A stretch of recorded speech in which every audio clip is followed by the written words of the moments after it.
అందరికి నమస్కారం. మనకి జూలై 8 అంటే ప్రతి ఒక్కరికి గుర్తొచ్చే ఒకే ఒక్క పేరు మనకి సౌరవ్ గంగూలీ.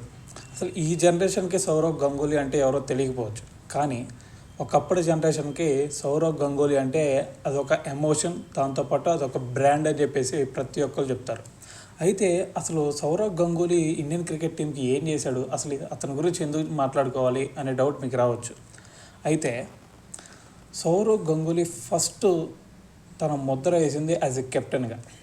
అసలు ఏం సాధించాడు అంటే, మనం ఆఫ్టర్ 1983 కంటే ముందు 2 ODI వరల్డ్ కప్స్ జరిగినాయి. రెండిట్లో మనం గ్రూప్ స్టేజ్లో ఓడిపోయాం.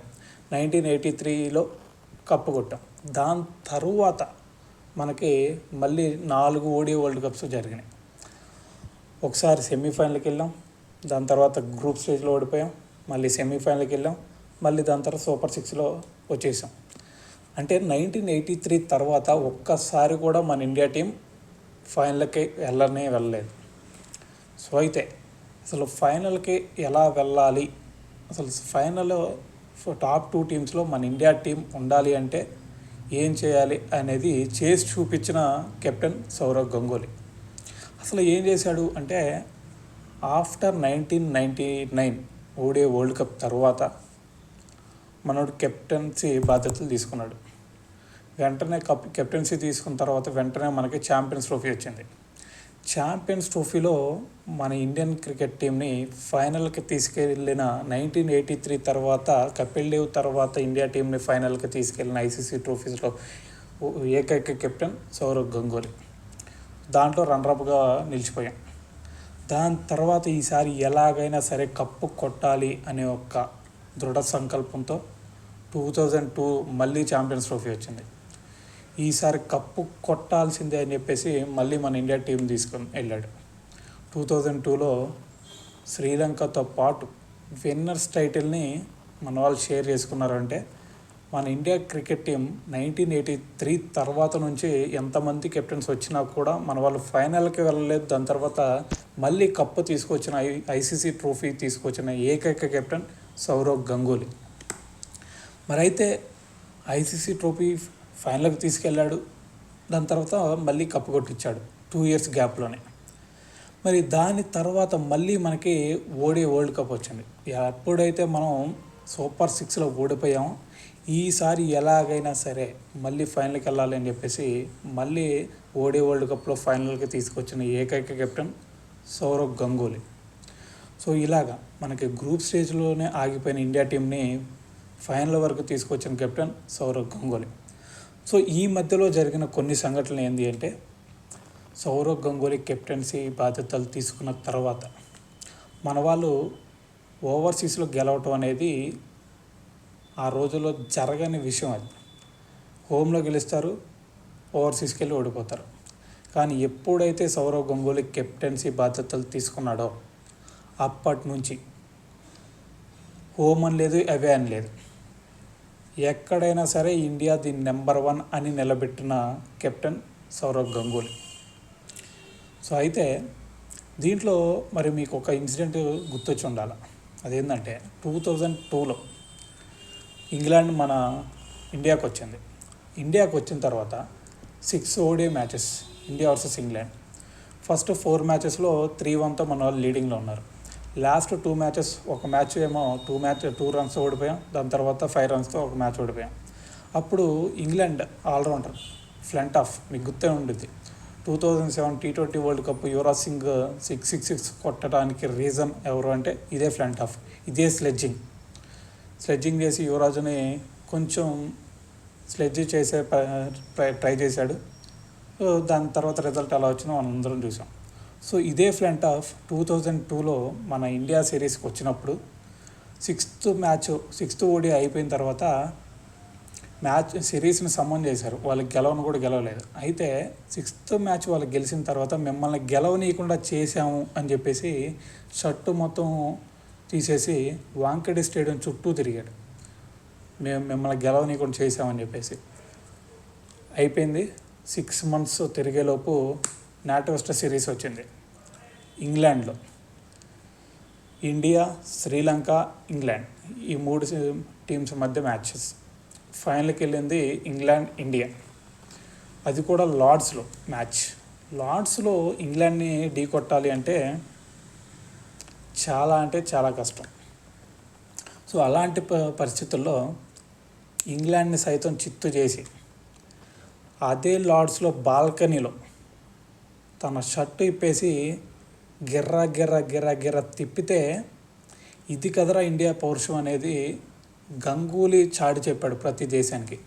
సో అప్పటి నుంచి మన దేశం మీద స్లెడ్జ్ చేయడం కానీ, మన ఇండియన్ క్రికెటర్స్ మీద స్లెడ్జ్ చేయడం కానీ వేరే దేశాలు ఆపినాయి అంటే ఆ మ్యాచ్ తర్వాత నుంచే గంగూలీ ఇండియా టీం అంటే ఇది అని చూపించిన తర్వాత ఆ రోజు లార్డ్స్ బాల్కనీలో తన షర్టు తీసేసి ఆ బాల్కనీలో తిప్పిన సందర్భమే ప్రతి ఒక్కరు గుర్తొచ్చింది ఇండియన్ సెలెక్ట్ చేయాలి అంటే.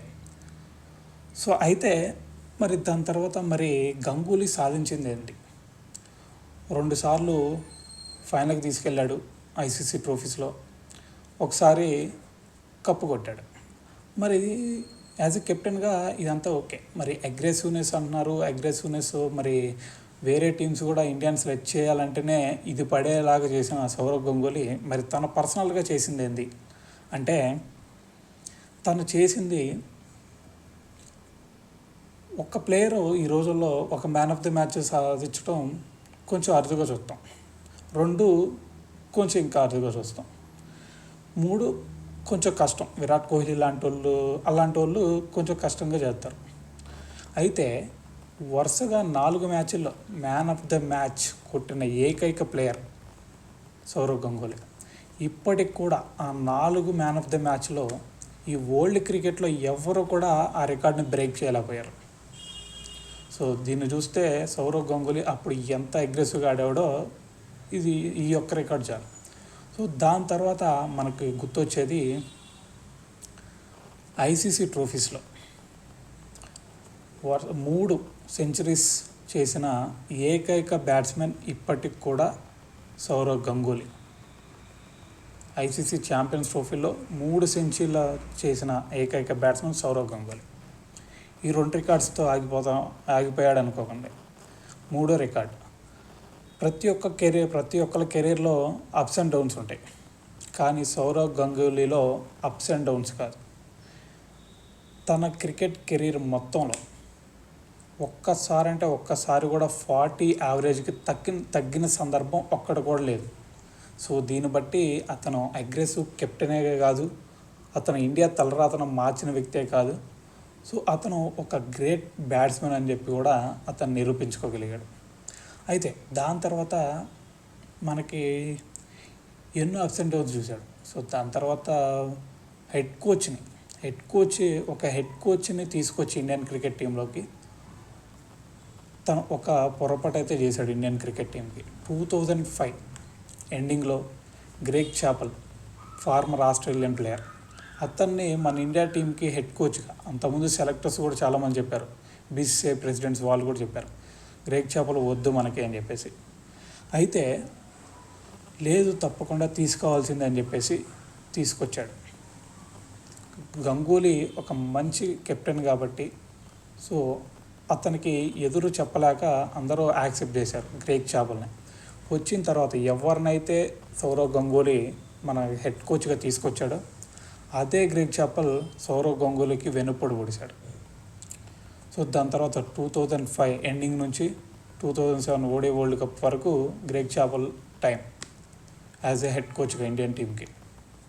దాని తర్వాత 2005లో వాళ్ళిద్దరి మధ్య సౌరవ్ గంగూలీకి హెడ్ కోచ్కి మధ్య కొన్ని ఘర్షణలు వచ్చినాయి లోపల. సో దాంతో సౌరవ్ గంగూలీని కెప్టెన్సీ నుంచి తొలగించడాలు, దాని తర్వాత నెమ్మదిగా క్రికెట్ టీం నుంచి యాజ్ ఎ ప్లేయర్గా కూడా తొలగించడం ఇలాంటివి చేశారు. సో మనకి లాస్ట్ టైము ఒక నేషనల్ మీడియా కూడా ఒక రిపోర్టర్ కూడా చెప్పాడు, సౌరవ్ గంగూలీ తన పని అయిపోయింది అనుకునే లోపు మళ్ళీ ఒక సెంచరీ కొట్టి మళ్ళీ అగ్రెసివ్గా మాట్లాడతాడు అని చెప్పేసి ఒక స్టేట్మెంట్ ఇచ్చాడు, మీకు గుర్తుందో లేదో. అదేవిధంగా ఎప్పుడైతే యాజ్ ఎ కెప్టెన్గా తొలగించారో, ప్లేయర్గా తొలగించారో, మళ్ళీ వెంటనే డొమెస్టిక్ సీజన్లో మంచి గేమ్ ఆడి మళ్ళీ ఇండియన్ క్రికెట్ టీంలోకి మళ్ళీ రీఎంట్రీ ఇచ్చాడు 2006 ఎండింగ్లో. ఒక్క సంవత్సరం గ్యాప్లోనే మళ్ళీ ఇండియన్ క్రికెట్ టీంలోకి మళ్ళీ అడుగుపెట్టాడు.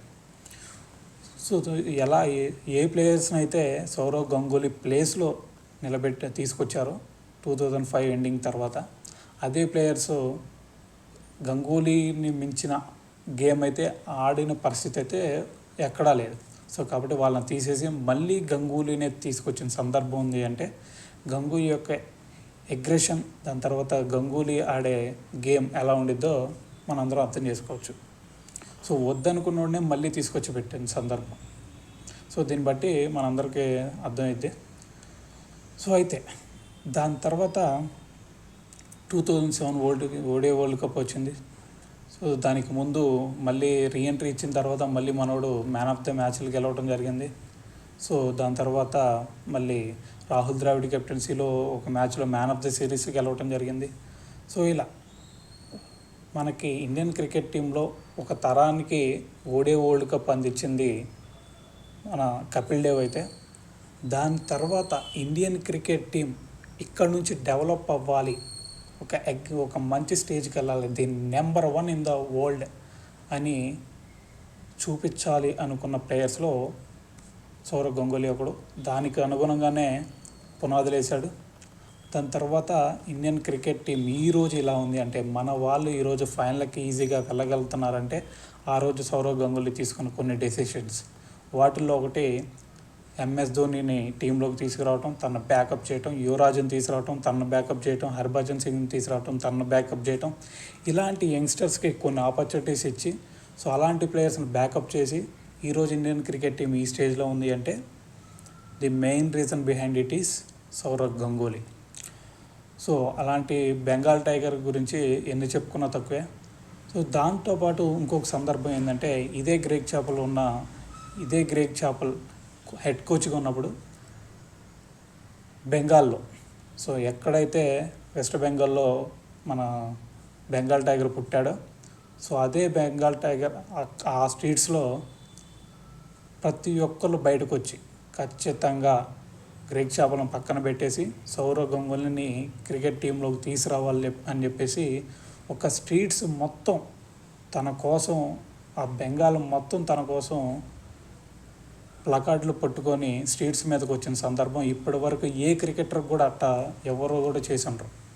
సో ఆ హిస్టరీ కూడా మన సౌరవ్ గంగూలీకి ఉండేది. సో కాబట్టి ఏదేమైనా సరే ఈ రోజుకి మన వరల్డ్ క్రికెట్, మన ఇండియన్ టీం ఈ స్టేజ్లో ఉంది అంటే, రీసెంట్గా T20 వరల్డ్ కప్ కూడా గెలిచింది అంటే దాని వెనక ఉన్న ఒకే ఒక రీజన్ తను తీసుకున్న నిర్ణయాలే కారణం అని అయితే చెప్పుకోవచ్చు. సో ఎనీవే, హ్యాపీ బర్త్డే దాదా. సో దాంతోపాటు ఈరోజు తన బర్త్డే సందర్భంగా సో తన గురించి ఇదంతా మనం తెలుసుకోవాల్సిన అవసరం ఉంది. So anyway, happy birthday to Sourav Ganguly.